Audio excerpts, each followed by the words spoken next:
haweenka hadaadishaan haddaad kufsataan ablaha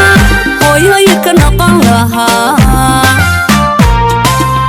dhawaan ayay ahayd markii degmada Waaberi ee gobolka Banaadir lagu kufsaday laguna dilay Xamdi Maxamed Faarax oo 19 sano jir ahayd kana mid ahayd ardaydii sanadkan gashay imtixaanka dugsiyada sare ee qaaday wasaaradda waxbarashada dowladda federaalka Soomaaliya. iyadoo ay jiraan dumar badan oo aad ugu careysan falkii lagula kacay Xamdi Maxamed Faarax ayaa qaar ka mid ah dumarka ku dhaqan magaalada Jowhar ee xarunta gobolka Shabeellaha Dhexe waxay maanta baraanbax ay ka dhigeen xaafadaha gudaha magaalada Jowhar waxayna muujiyeen dareenkooda kaga aadan dhacdadaas iyaguna dalbaday in cadaalad la horkeeno raggii ka dambeeyay falkii kufsiga iyo dilka ahaa ee loo geystay marxuunad Xamdi Maxamed Faarax. waxayna ugu baaqeen madaxda sare ee dowladda federaalka Soomaaliya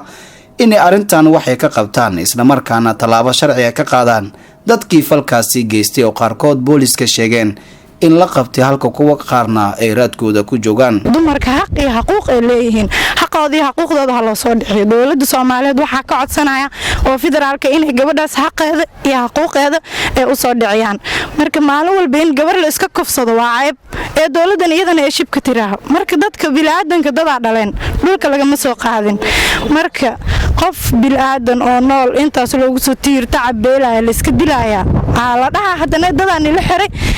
wax qofaan la xiray haddana afar qofaan la haya waxaas qalad waa dowladda Soomaaliyeed waxaas iska deeyaano haddii maanta iyaga kufsadeen ay ku sinnaaleed haddana waxay ugu sii dareen dil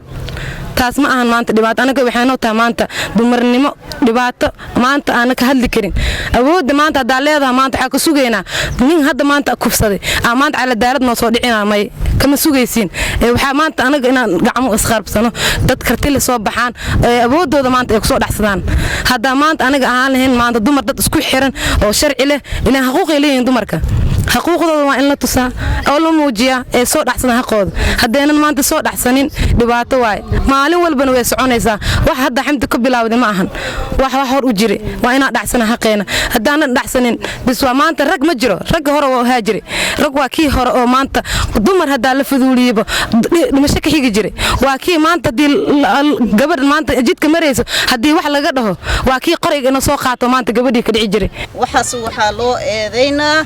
waalidiintii wiilkan dhashi ayaa loo eedeynaa maalinta qiyaamana waxaan leenahay saas hadduu ku dhinto inuu naarta galay waana ku xunnahay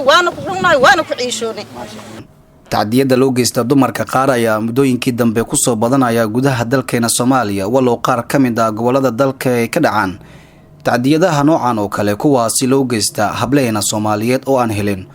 xuquuqdooda gaar ahaan kuwa loola dhaqma falalka foosha xun sida kufsiga kadeedka iyo dilka. Yusni Maxamed Axmed, Bulsho TV, magaalada Jowhar.